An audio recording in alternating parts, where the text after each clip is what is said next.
Survivors have been my mentors in faith because their stories are some of the most powerful you will ever hear in a lifetime. How they kept through, how they came through, how they carried on living, how they were able to affirm life, and how so many of them, in one way or another, wrote a commentary to the line, "Though I walk through the valley of the shadow of death, I will fear no evil, for you are with me." This is just mind-blowing. It's moving beyond belief, and we who come after should be inspired by that. They may have literally lost their entire families, but somehow they knew there is a road from here to hope. You can never totally imprison a Jew, because a Jew never only lives in this place and this time. Somebody once said, "Etre ailleurs," being somewhere else, is the Jewish condition. A Jew is connected by bonds of memory to Abba and Ima and Bubba and Zayda. A Jew is connected in hope to generations yet unborn. And that is one of the reasons you can't imprison a Jewish spirit. If you only believe in this world, then you can be imprisoned in this world. If you only believe in this time, you can be imprisoned in this time. But a Jew lives in the distant past and the equally distant future. And somehow or other, that desire to keep the continuity going, that just as you received this from your parents, one day you will be zocher to give it to your children. That kind of thing sustains people in dark times. You know, there is a very famous passage in the Gemara that says, "Hai babloi tipshoi," these silly Babylonians, "Dekai me kama araisa, v'lo kane kama gavra rabba." They stand up when a Sefer Torah passes, but they don't stand up when a great human being passes. What is the Gemara saying?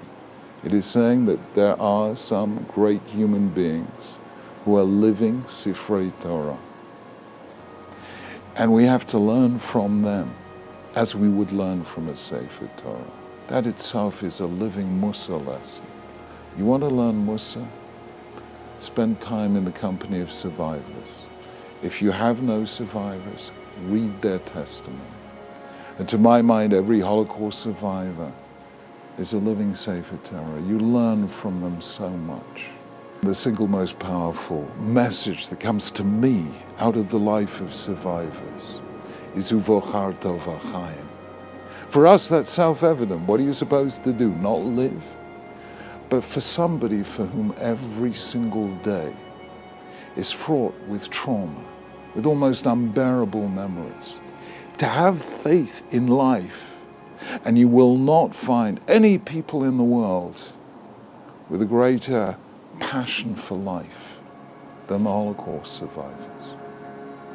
I'll tell you a moment. I was terrified at the prospect of it. There is a permanent Holocaust exhibition at the Imperial War Museum in London. And 3 weeks before it opened to the public, the head of the museum invited Holocaust survivors to a dinner in the museum. I thought that they would be traumatized. They'd be going around looking at the exhibition and all the bad memories would come flooding back. To my amazement, there was nothing of the kind. They were joyous.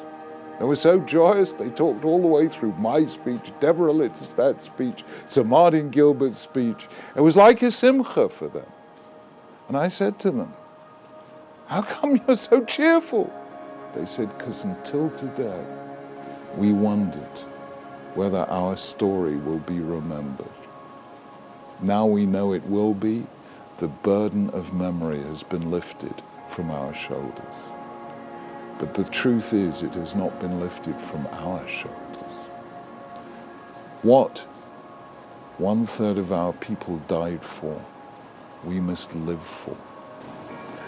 What the Holocaust survivors teach us is that you can go through the darkest of nights and still survive your faith still there, and your hope still intact. They have given us the most precious of all legacies. Now let us take that legacy of faith and make it real in the world around us.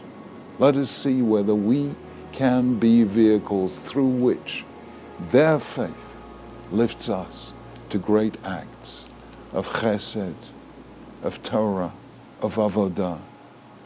And so we can find ourselves in a situation in which the light of Judaism shines instead of being almost extinguished as it was then. We have work to do. We owe it to the survivors to carry on their faith and make it shine for the benefit not only of the Jewish people, but of all humanity.